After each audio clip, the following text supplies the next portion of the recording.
Chapter 95 to 98. Lucerys hatchling whined mournfully from his wicker cage. Although I was honestly surprised anyone had heard him with Jocelyn wailing as she was. I hovered behind the maids anxiously, watching them dress her and Alice in their outfits for today's meeting with Lord Rayne. "Oh, shut up, you silly thing.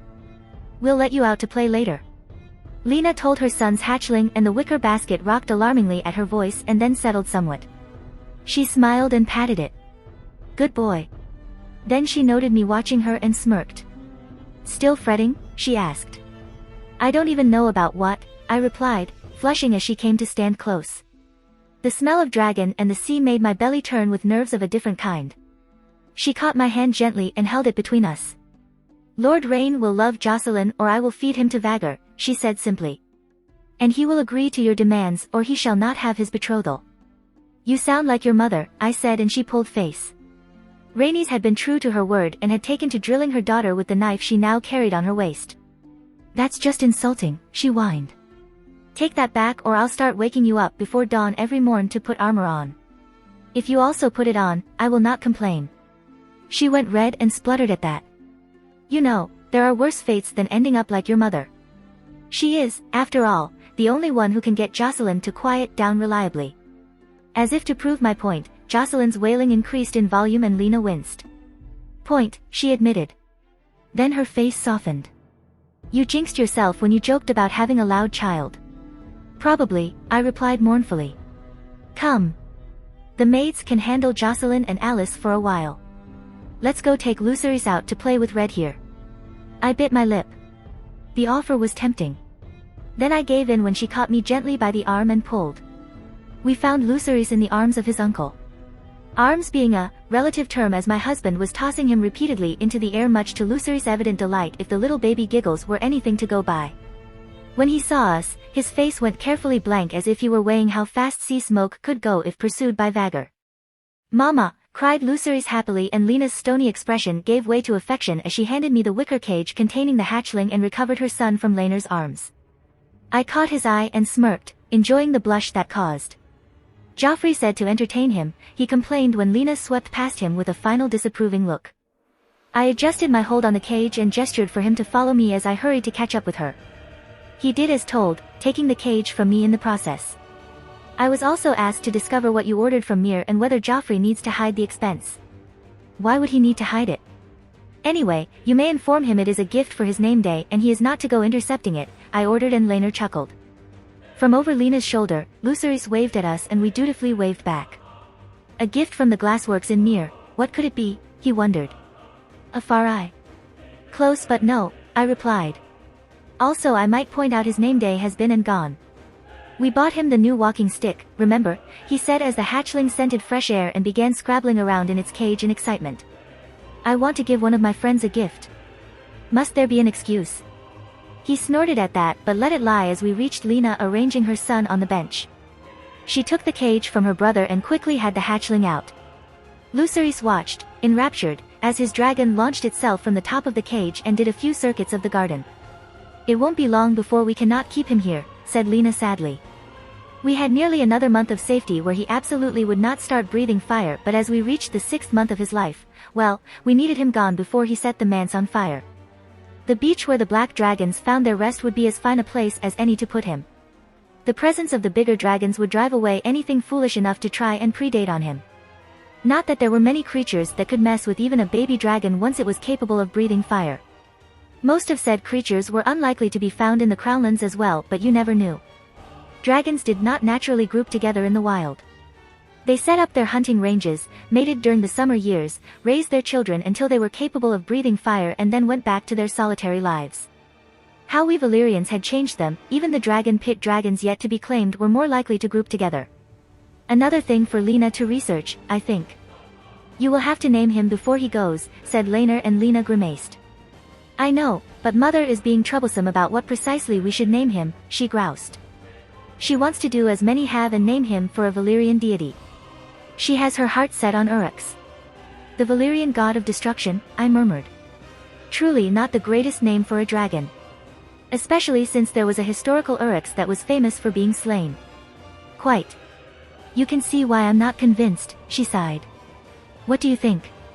I mulled it over as Lucerys clapped happily from his bench. So happily, in fact, that he nearly toppled himself from it after losing his balance. Laenor was quick to catch him though, no doubt trying to convince his sister he was responsible enough to catch his nephew reliably. Come on, Luke, it wasn't that scary, chuckled Laenor as his face crumpled unhappily at the shock. The hatchling fluttered down the bench and perched on it, examining the human it had hatched for with a critical eye. The red hatchling. I couldn't help it, I started laughing. And what is so funny? Asked Lena, sounding a tad offended when I bent double at the waist, overcome with giggles. Oh, it was not funny, but how had I missed it?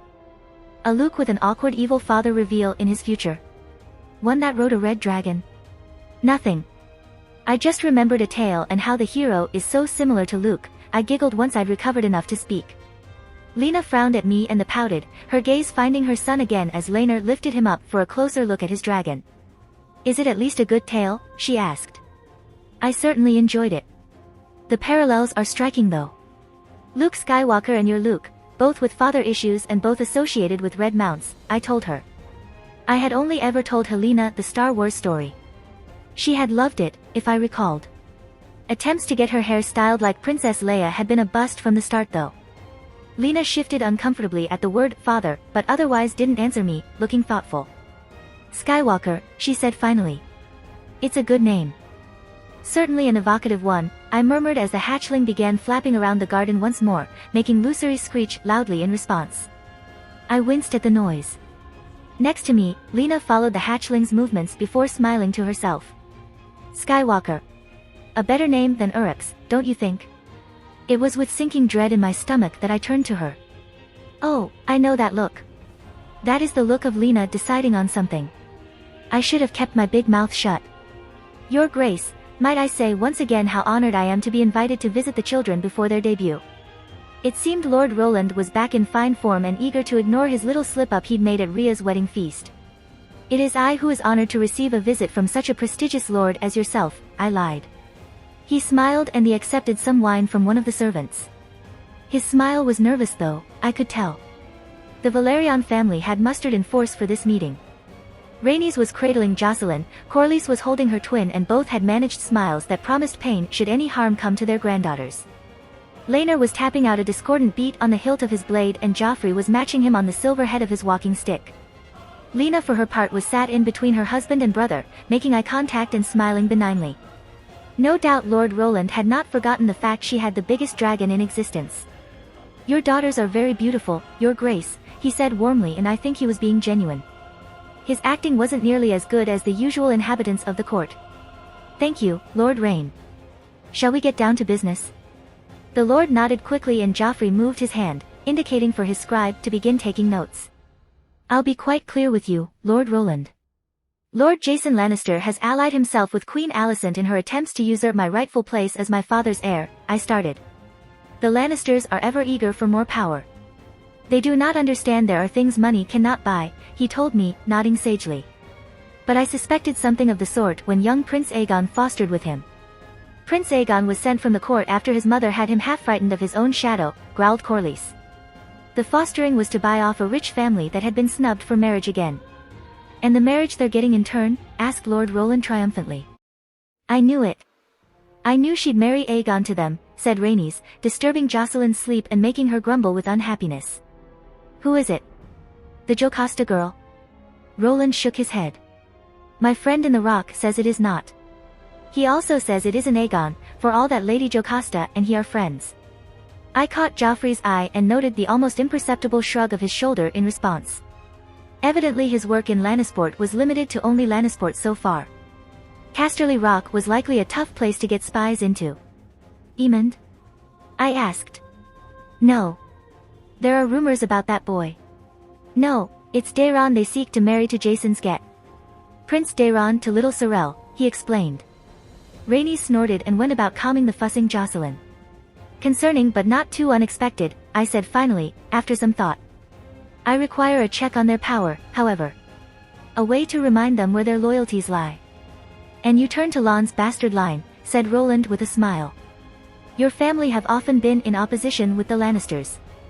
You are the second most powerful family in the Westerlands. Have I looked to the wrong people? His answering smile was fierce. Not at all.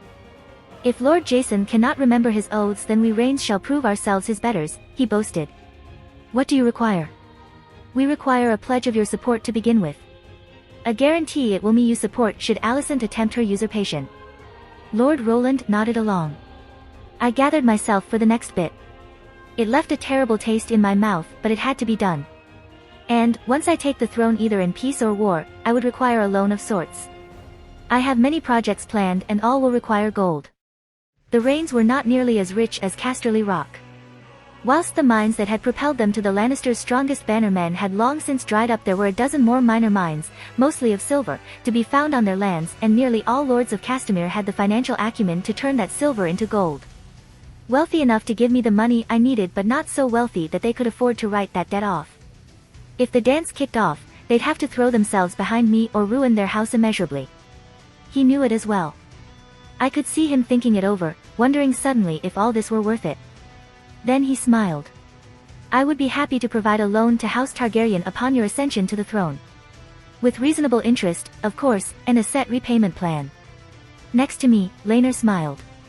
Sorting the amount, repayment and interest would be his wheelhouse. I understand that such a request is daunting, I said. So I would offer your son a position of squire with my husband when he is of age. It would be nice if Jocelyn and Rolfe could get to know each other as they grow up. Roland's eyes gleamed. A royal betrothal and a place as a squire for the future most powerful man in the Seven Kingdoms was no small prize. Yet the money would be the sticking point. Perhaps I could be as bold as to request another boon from your grace, he finally said. A place on the small council, perhaps. That could be done. Lord Rayne was good with money. If no other position was available, he could be made master of coin. Should a financial genius come along, he could be given the title of advisor. I would have to make a show of actually listening to his opinions, but I could do that. That would be agree dash. And such a guarantee for my son when he becomes Lord of Castamere, as well. Less agreeable, but I needed that money. Behind me I heard Rhaenys snort, but she did not interrupt. No doubt she disapproved. Then again, she had wanted Jocelyn for my eventual son and Alice for Lucerys. And that was not happening. No way. Not in a million years. Of course. He would be my good son, I would greatly value any advice he could give. Laenor's fingers wrapped around mine and gave a reassuring squeeze. Then let us speak more of this loan, your grace. I am told your grace was a fierce supporter of my rights.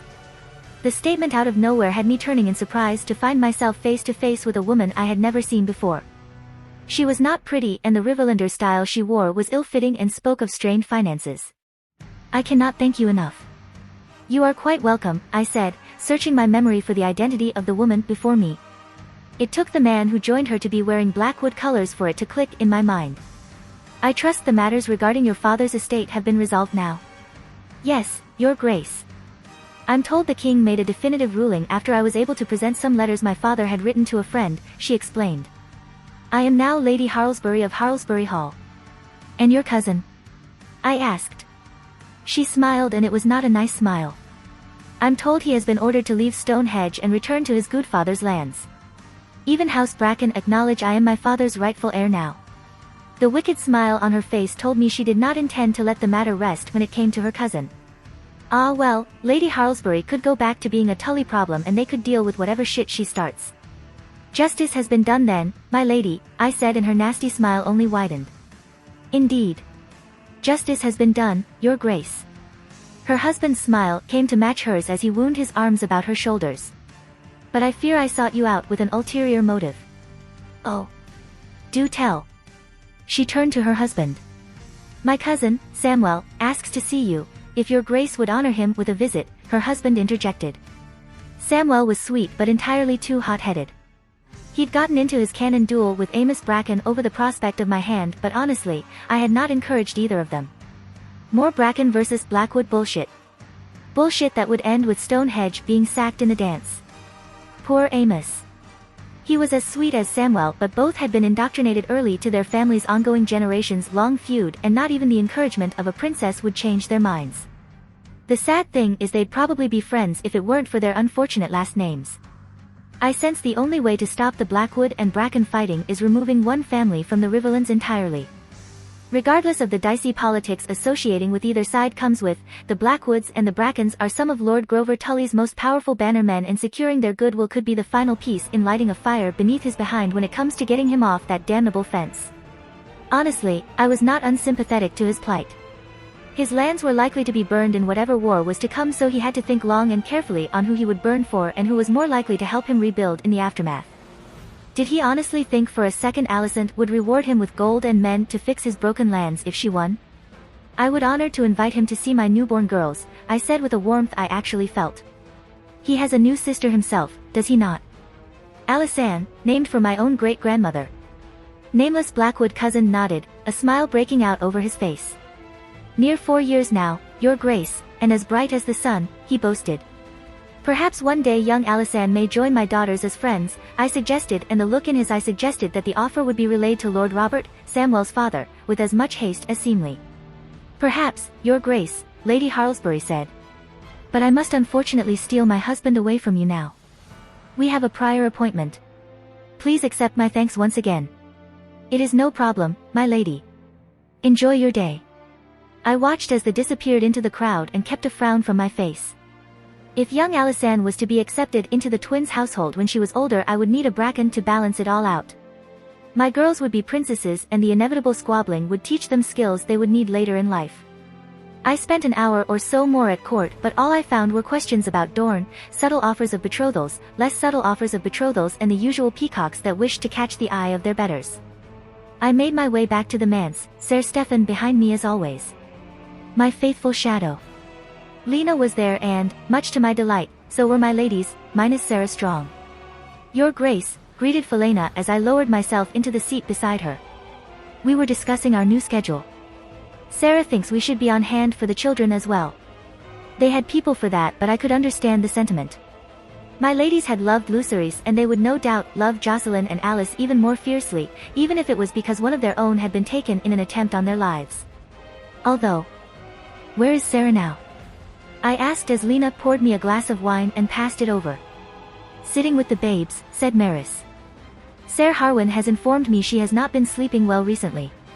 Lena suggested she might like to have some peace and quiet with them. With Jocelyn? I asked, sending Maria and Lena into giggles. Maris merely smiled and shrugged. Perhaps I overstated Jocelyn's loudness, she had certainly cut back on the screaming lately. It did not mean the nursery was any less peaceful. Lucerys had started crawling, and the little bugger could certainly pick up speed. Revenge, no doubt, for the initial grief after we had removed Skywalker from the house. Yes, I still hate myself for opening my mouth about Star Wars. I admit that might not have been the best part of her plan, said Maris. She needed it though, said Felena quietly. She is not taking Alice's death as well as she pretends.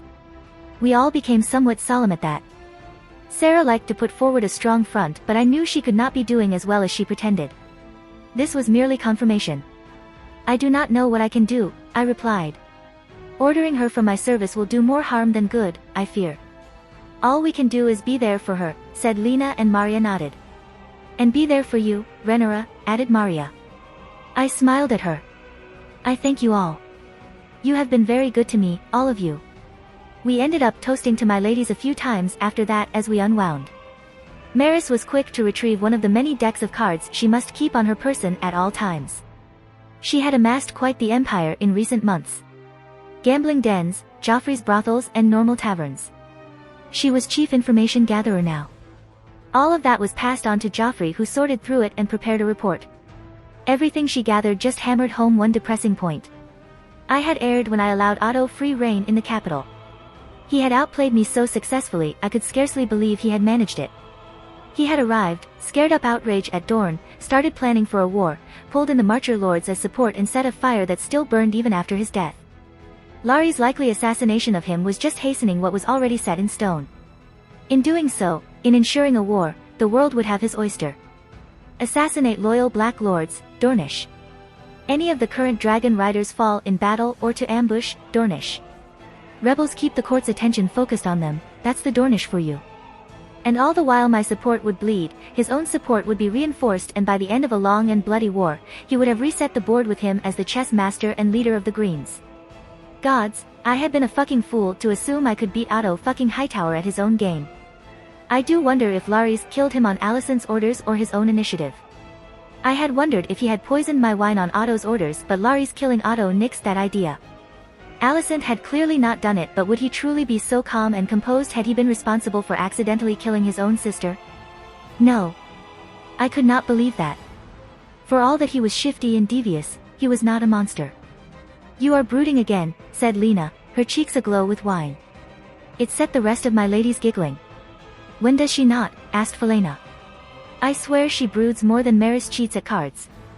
Then she does not brood at all. Maris laughed and earned a chuckle from me. One day, Maris, one day I shall learn how you do it, vowed Lena, which set her laughing even harder. You should tell me how, came Sarah's voice from the doorway. She did not look well, that was my first thought. Pale with sunken eyes, but she was trying for a smile, so I made room next to me and handed her my glass of wine. I do not cheat. Maris protested, handing out cards once more. You are merely bad at cards. Am I bad at cards, Maris? I asked. Remember, I am your princess. She pursed her lips and made a show at thinking before smirking slightly. You are the worst of the lot, princess, because you never play. True.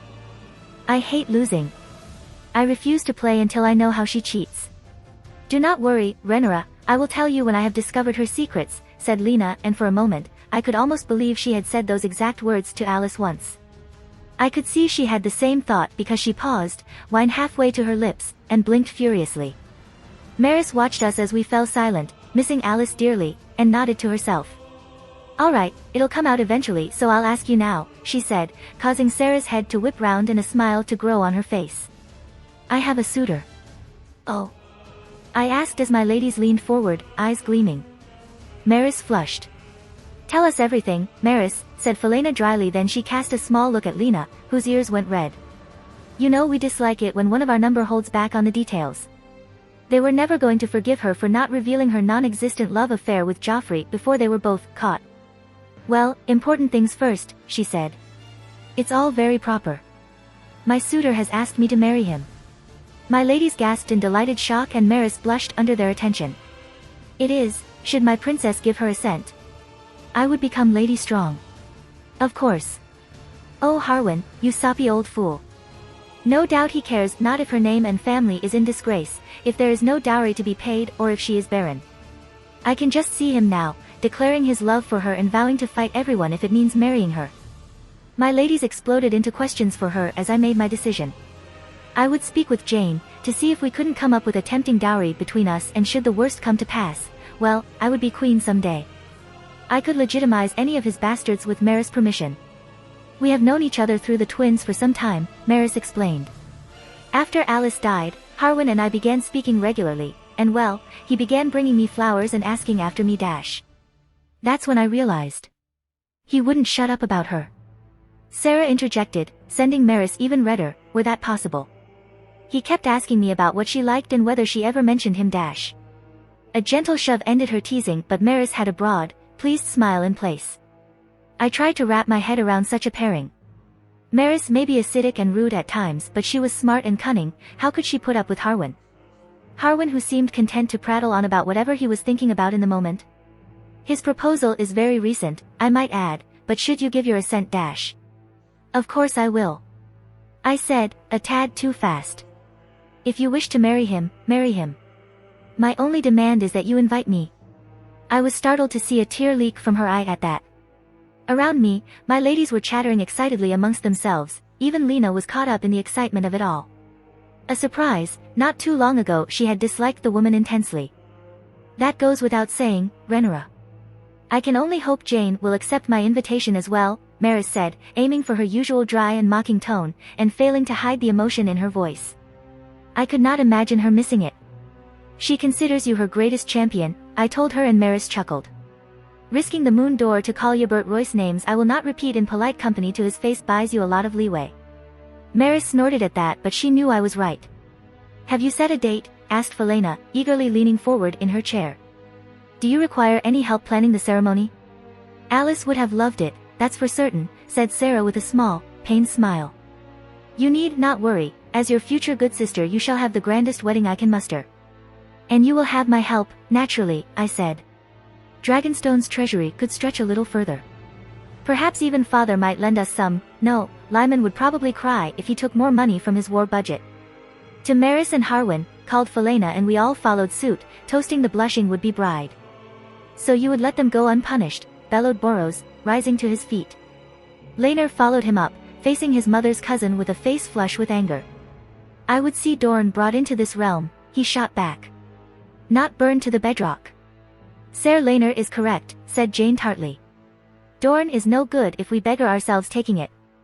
Boros whirled to face her, but she remained defiant in the face of his glare. You are a woman, he sneered, finally. What would you know of war? Of Dorne? Well noticed, Lord Boros. I would not have thought you observant enough to determine my sex. At the provocation Boros turned a funny shade of purple. Enough, roared my father, making us all jump. Laenor and Boros lowered themselves back into their chairs. Opposite Jane, Elmo Tully seemed to be trying to merge with his, whereas Lord Jason merely gave a small, sardonic bow in Jane's direction, seemingly unbothered by the screaming. I, myself, had a headache. We had run into the second hour of discussion and already I wanted to end it all. Two plans had emerged as I had predicted. One put forth by Gwaine Hightower, ripped entirely from his father's original plan. It called for two armies split between the Bone Way and the Prince's Pass. These two armies would then fight their way into Dorne whilst the fleets broke Plankytown. Dorne would then be razed, each castle being utterly destroyed by the dragons as the army moved on. The other one Laenor had created. This one involved 3 armies. The 2 traditional ones at the land entrance to Dorne and third one that would ferried into Dorne via the Valerian and Redwyne fleets to take Ironwood. The idea being that this would trap whatever forces were in the Bone Way between 2 armies and force the army in the pass to leave and try and rescue their trapped forces. Once that was over, the Lannister fleet would take Plankytown and the Green Blood and the main force would begin taking castles. Most importantly, the plan had been developed to leave as much intact as possible. Whilst Laenor's had the support of the more moderate factions, and thankfully my father's and Lionel's, Gwaine had the vengeful idiots refusing to follow any but his. Case in point. Lord Boros is right, said Jasper Wilde. The Dornish need punishment. Offering any terms of surrender, even ones much less generous than this, is folly. I don't give a shit about either of you, interrupted Hagen, apparently unable to contain himself any longer. Both plans gave the Ironborn a respectable role in the fighting, but neither called for allowing them to raid the coasts to their heart's content.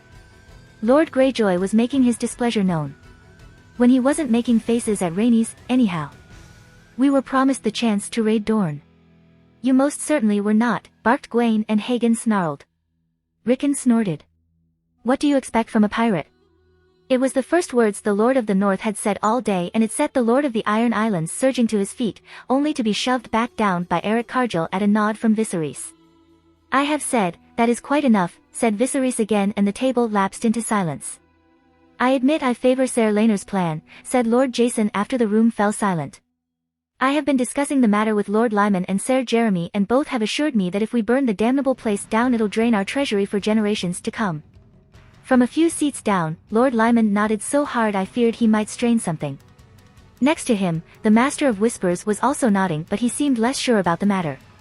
The members of the small council were taking a back seat in the shout-sorry discussions.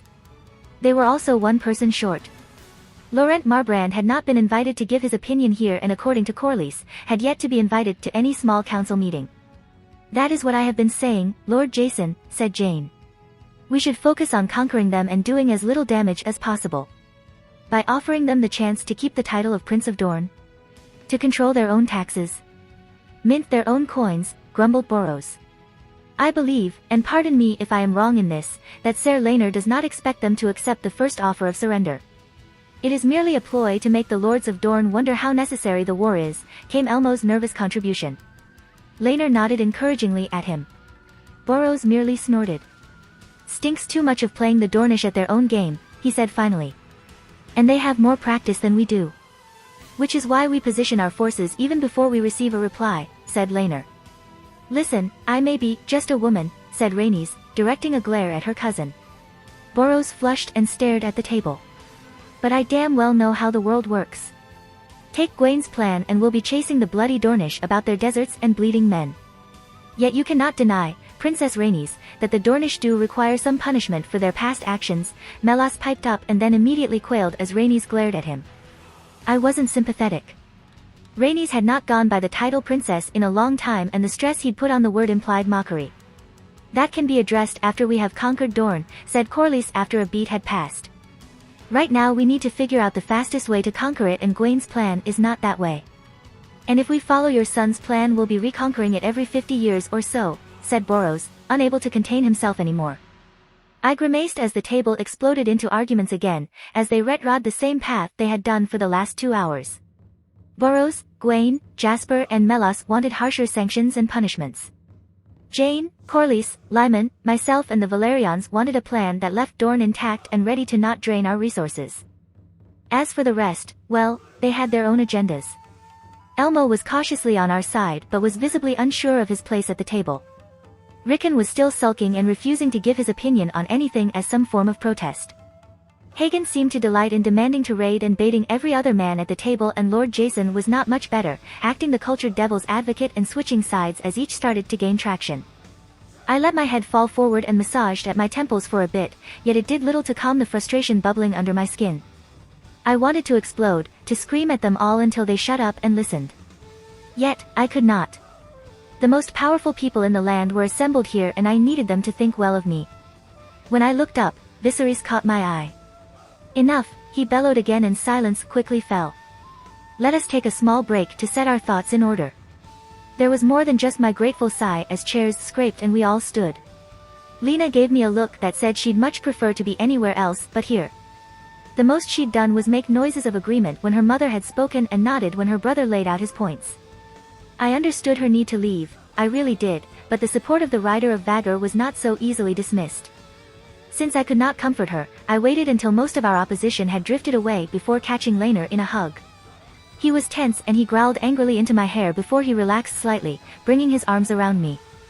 You are doing well, I told him, aware of my father's eyes on me from across the room. It does not feel like it, he sighed back and then raised one arm to rub at his face. I released him. This has been on your mind for a while, hasn't it? I asked, noting that he hadn't shaved in a few days and had the beginnings of a beard forming. I ran my hand across the bristles and grimaced, much to his amusement. Yes. Not burning Dorne is a big thing dash, he was cut off by my father, who had finally moved in close. I must admit, Ser Laenor, your plan intrigues me, he said as I quickly lowered my hand. Thank you, your grace, it has been quite the undertaking to put together. Viserys responded with a tight smile and I saw my moment to escape the awkwardness. I meandered about a bit, giving a small reassuring speech to Elmo and asking after Jess when I caught Jane. It was nice and relaxing until both Rhaenys and Borros exploded at each other across the room. You great lummox. Say that again. You shall meet Malay's flames. Rhaenys bellowed as Borros dodged backwards from the slap she had aimed at him. Corlys caught her about the waist and nearly lost hold of her until the Cargill twins rushed to help. She was hauled from the room, still yelling profanities. Borros looked almost shell-shocked as she disappeared and I made my way over, wondering what could have prompted such a reaction. What a woman, marveled Hagen as I passed, directing his speech mostly at Lena. She would make a worthy rock wife even. Gross. Do not understand women, Borros was snarling as I reached him. Next to him, Lord Jason merely looked amused. Elenda is much better at dash. He paused when he realized I was there and I paused when an idea hit me full in the face. Laenor's plan called for Will to play the sacrificial lamb but hadn't stated to whom. I had cautiously suggested Borros, but Lady Elenda was a Karen by birth, perhaps if the forces of Nightsong were to occupy Will. What on earth did you say to her, Lord Borros? I asked, mimicking Jason's amusement. Borros blushed and directed his gaze anywhere but at me. Lord Jason decided to answer my question. I believe Lord Borros brought up the rumors surrounding your husband, your grace. I strangled the annoyance that brought and laughed, obviously fake to anyone that knew me. I'm surprised anyone still spreads them. Laenor proved himself innocent of such accusations when he slew Carl Corey and put twins in my belly, I snorted. Sensing a lifeline and proving he wasn't as stupid as he sometimes acted, Borros nodded. I was trying to say that, he said eagerly. I shall ensure Rhaenys is told so. He nodded happily and seemed to relax slightly. Father always said to look after cousin Rayne's, he said finally, odd tone to his voice. But I have the Stormlands to think of. Indeed you do. 3 girls and a wife, too, I agreed, taking advantage of the conversation to slip in my offer. Your wife is a Karen by birth. He nodded, puzzled at my asking what I already knew. She must be eager to see the Dornish cast down, I said, and he definitely looked puzzled now. Perhaps you can acquire her a priceless gift from this discussion. What kind of gift? The Stormlands are not rich, he said, frowning. She means Will, said Jason dryly. She's asking you to support Laenor in return for making your good family and wife very, very happy with a gift of Will. He blinked at that for a moment as Lord Jason turned to me. I assume it's Will. Blackmont, Kingsgrave and Skirich will be the Reacher's responsibility and Ironwood the main force. That leaves Will, the family that have earned their reputation 1,000 times over. So you'd let Nightsong's men take Will for their own? If I support your plan, Burrows clarified. And any will you find there, I said, feeling nauseous. There were innocent people in that family and I was selling them to a man who would not be kind. Gods, I hope they ran. Burrows looked thoughtful at that. Elenda would like that, he said. And after the conquest perhaps my father may be persuaded to take Will and give it to the Stormlands. He definitely liked that idea. Lord Jason gave me a small bow as a grin grew across Burrows' face. Deftly done, Your Grace, he murmured and made his way over to Gwaine. I watched as he reached him and muttered something into his ear. Gwaine frowned and then sighed in defeat, nodding once. I turned back to Burrows. Fine. If you get me Will, I'll support your plan, he said. I didn't bother correcting him as to who came up with the plan. It didn't truly matter, it would always be seen as my plan. You might wish to apologize to Rhaenys, I advised as she was shown back in, Corlys' arm around her waist. More for the protection of others, I think. She had once broken Malentine's leg in an attempt to attack Daemon. He was saved from having to do so that moment by Viserys breaking off from his conversation and calling for the break to be over. We all took our seats once more. By the time he took a final vote, Laenor's plan passed with ease. With 13 votes to 2. It could have been more, but both Hagen Greyjoy and Rickon Stark refused to vote. Still, it was one weight off of my mind. At least I would not be condemning all of Dorne to a fiery end. Just House Will. The next week or so proved blessedly free of headaches and surprises, allowing me to focus on Dorne. It was all very well and good that we should have a plan to take it, but holding it was a different story entirely. An entirely more tricky one, in fact. I quickly sketched out my main worries: insurgency by disloyal lords and the small folk, the economic mess that even Corran hadn't been able to fix, and the sheer difference in culture our two lands had. Insurgency amongst the nobility was most likely to come from those more obviously disloyal to Aleandra now. Will was the name that jumped to mind. He had been so upfront about it that Aron Dane had been willing to risk outright civil war to rid Dorne of him. If he were left alone and unwatched, he would be trouble and he would inspire others to follow him. Perhaps, then, I had not erred when I promised Will's fate to Borros Baratheon. I swallowed as I picked up the quill again. The Wills were a dangerous family. A symbol of more desperate times when Dorne had prevailed against all odds. The Carens would not be gentle, but then Will of Will had not been gentle with his captives. Walter Will, the current lord, was not reputed to be a gentle man either. No, I was already in too deep now. As for preventing the small folk from rebelling, that was an altogether trickier question. I had no clue why they had rebelled against Daeron, only suspicions that they had been pushed to it by vengeful marchers eager to get even after centuries of bad blood. Preventing the small folk from rebelling then would be a simple matter of leaving them alone with little oversight. It would set the lords of Westeros screaming, perhaps a governor then. Appointed by the Iron Throne to oversee our interests. He would need his own guard, his own servants, probably his own mans too if he were to survive. Perhaps the occasional visit by a dragon to give his words weight. He could not be Dornish and he would need to be someone that was respected. I jotted down a list of black lords and trusted allies that could fill the spot nicely. Whoever it was would likely end up working alongside Aleandra's regent until she attained her majority. Aleandra would not be in Dorne if I could help it. I wanted the girl as my ward. For both selfish and selfless reasons. Aleandra as my ward would mean she was raised alongside my children. If the gods were kind, they would befriend each other. If I were extra lucky, she would come to see me as a mother figure. Having her loyalty would go far in ensuring Dorne did not continuously rebel. As well. I could scarce imagine how terrifying it would be for a young girl to be raised in King's Landing. Mayhaps if I had her she would know she had someone in her corner. As for other measures, hostages and marriages. The marriages would have to start in the Riverlands, the Vale or the Westerlands. The North, the Reach and the Stormlands were not an appropriate place to send a Dornish man or woman, and the Crownlands to close to the throne. It would also help to send men and women to Dorne to marry as well, but that would require brave souls unafraid of vipers and attacks in the dark. Hostages from every major family were a given. The young men and women would provide Aleandra with a link to her homeland as well. She may need that link and those friendships should Garen come calling one day. Now, on to making Dorne profitable. Actually, I'd settle for not a drain on our resources. Once we took Dorne, its people would look to us for food and protection instead of the Martells. Given that Dorne was still recovering from Aegon's rampage, this would require a lot of money. Fix the export infrastructure and use the subsequent income to try and boost food growth. I had no idea what it took to grow things in the desert, although I knew irrigation was involved somehow. Something to, consult the Citadel on. They would have records of any civilization that had flourished in arid climates. If we could get more of Dorne growing food instead of being desert, it would go a long way to fixing the problems that came with the acquisition. My quill scratched over the parchment as I turned my scattered and almost illegible notes into something vaguely resembling a plan for post-war Dorne. I wrote for quite a while, until my wrist was cramping and my handwriting starting to slide into illegible again. I was stopped not by those things but by a maid telling me my father had sent word that he wished to see me in the keep. I searched my memory as I packed my things away. I had not done anything to anger him recently, of that I was quite sure. Why then did he wish to see me?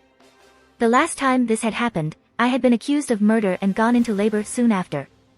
I doubted it was anything so serious this time. There were a distinct lack of guards for it to be another accusation. When I arrived in the small council chamber, it had been transformed once more. Lionel, Lyman and my father sat on one side of a large oaken table. When he saw me, Viserys smiled widely and gestured to an empty seat next to him. Somewhat relieved I wasn't to be sat in one of the seats opposite, I took it gratefully, dropping a kiss to his temple as I did so. "How has your morning been, daughter?" asked Viserys softly. "Well enough. Jocelyn has been screaming the house down once more," I told him, and he chuckled. "And Alyssa?" I tried not to wince at that, keeping my now somewhat strained smile in place. "Quiet to Jocelyn's loud. She enjoys her naps, although she has finally noticed her egg." He beamed at that news. "Might I ask what the occasion is?" "We are to be speaking with representatives of the Iron Bank," piped up Lyman's reedy voice before Viserys could answer.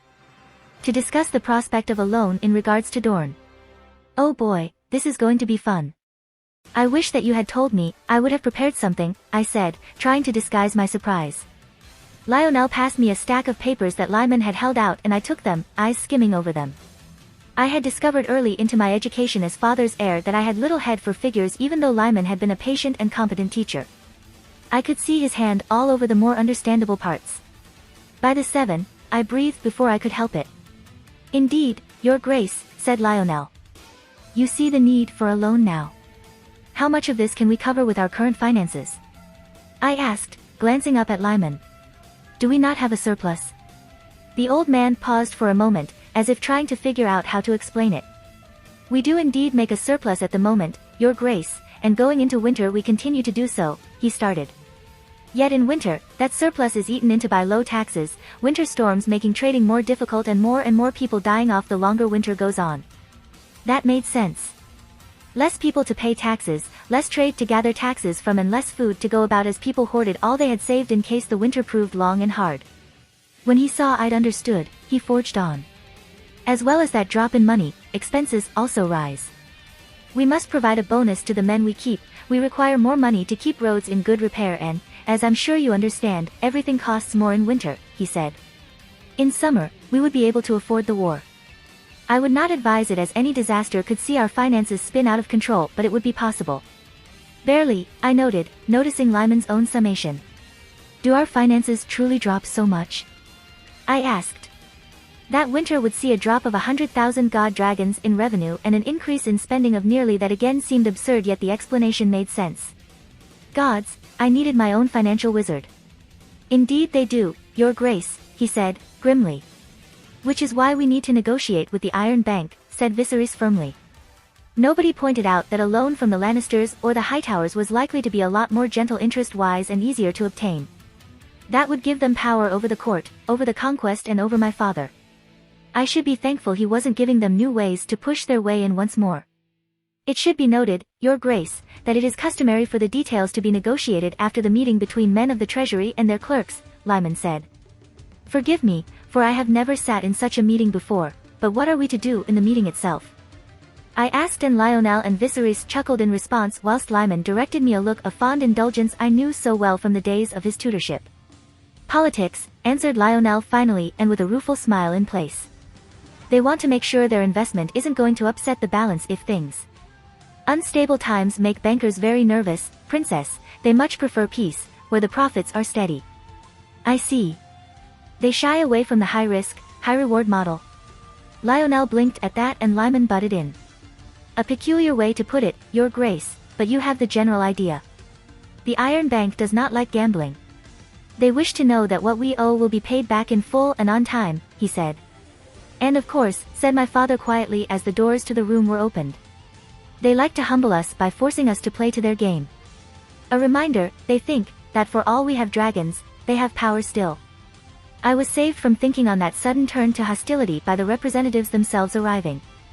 3 of them, each dressed in the customary dark and somber colors that indicated men of high rank in Bravos. The first was a large-built man, dressed in the deep purple that was almost unique to the Bravosi, yet apart from his considerable girth, there was little more memorable about him. An average face with dull, brown eyes and dark hair that showed no signs of gray. He was the one in charge, I would bet on it. The way he moved, how he remained a little ahead of the others were all clues to this fact. Which is not to say the other 2 were unimportant. One I immediately nicknamed Weasel, for if there was ever a face fitting that description, this man surely had it. Thin and narrow features with a truly unfortunate nose. His hair was a dirty blonde and his eyes a dull gray. Like his somber companions, he wore a deep blue. Just looking at him put me on edge, for he put me in mind of how Lares looked at people, just a little too intently. And given what I now knew about Lares, I studied the final representative. He was the opposite of Weasel in every way, dressed in a deep gray. Like the fat one, he had dark hair and eyes in an average face, yet it was his expression that gave him some character. His small, polite smile and the way his eyes seemed to shine as he took in the luxurious surroundings. He was also, I noted, taller than the rest, yet seemed to be trying to hide the fact by bending in on himself almost. All 3 were eventually seated, shuffling their chairs about, and all but Weasel declined the offer of wine. Your Grace, I cannot tell you how honored we are to have been invited here, began Fat. I am Lares Iroles, and these are my associates, Jaehaerys Soralion and Moranos Harshios. Oh, how interesting. The youngest man, the polite one, was a relative of dear unwanted Taikio. I certainly did not miss Moranos' awkward shifting as I studied him, looking for any resemblance to the rogue that had been promised to Lena. I am delighted to welcome you, Master Lares, Viserys began with a smile I was rapidly beginning to recognize as fake. Might I introduce my daughter, Princess Rhaenyra Targaryen, the hand of the king, Lord Lionel Strong, and my master of coin, Lord Lyman Beesbury. Lares smiled warmly, and I had no doubt that it was as fake as Viserys' sudden good humor. It is truly an honor to make your acquaintance, he assured us. I gave him a gracious smile as his eyes lingered on me for a second.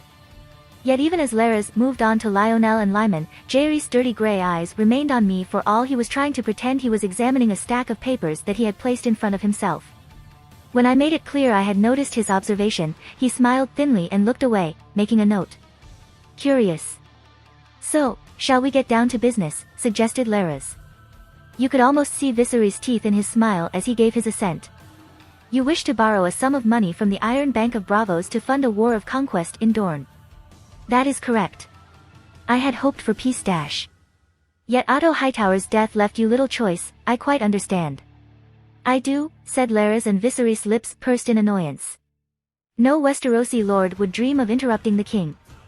And the attempted poisoning of your own daughter did not help matters. I did not miss Lionel's sudden tenseness, and neither did Lares, if the way he moved on from the topic was any indication. We understand your position, Your Grace. There have been many discussions amongst the keyholders regarding the Dornish matter for quite some time. The late Prince Corran borrowed quite the sum of money from us at the beginning of his reign, Lares informed us. Of course, they have kept up with the repayments so far, but concerns have been raised as to how they will continue paying under your rule. You may be assured that, under my rule, Dorne will pay what it owes. In full and on time, Viserys replied firmly, sounding sincere. There was a threat in his voice, but Larys merely smiled. The threat was not for him anyway, but I did not miss Morano's little shudder, or the look Jaehaerys shot him in response. Of course, your grace. You are known to bravos as an honorable man, invested in the rule of law like Jaehaerys before you. It was blatant flattery, and I was happy to note father did not rise to the bait and start preening like a lesser man might have done at being compared to the wise. Would I be right to assume you would be willing to agree to take Dorne's debts should they fail to pay? I forced myself to stay still. The Iron Bank would have its due, indeed. Be it from Dorne or ourselves. Yet there was no way he could say no and still expect to get our own loan from the bank. Gods, I would need someone dedicated to dealing with these bankers when I ascended the throne.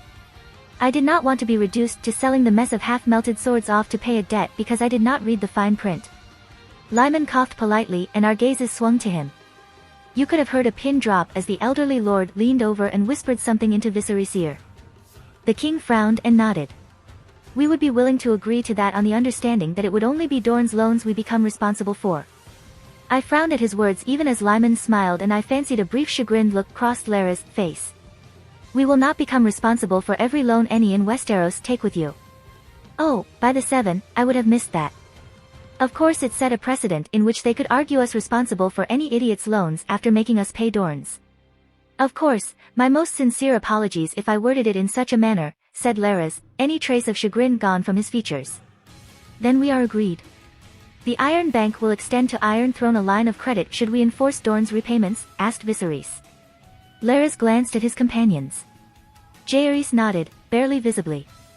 Morano's was more obvious and Larys beamed. That is agreeable to us, your grace. I'll send young Morano's here to discuss the matter with Lord Lyman at his earliest convenience. Well, that went well.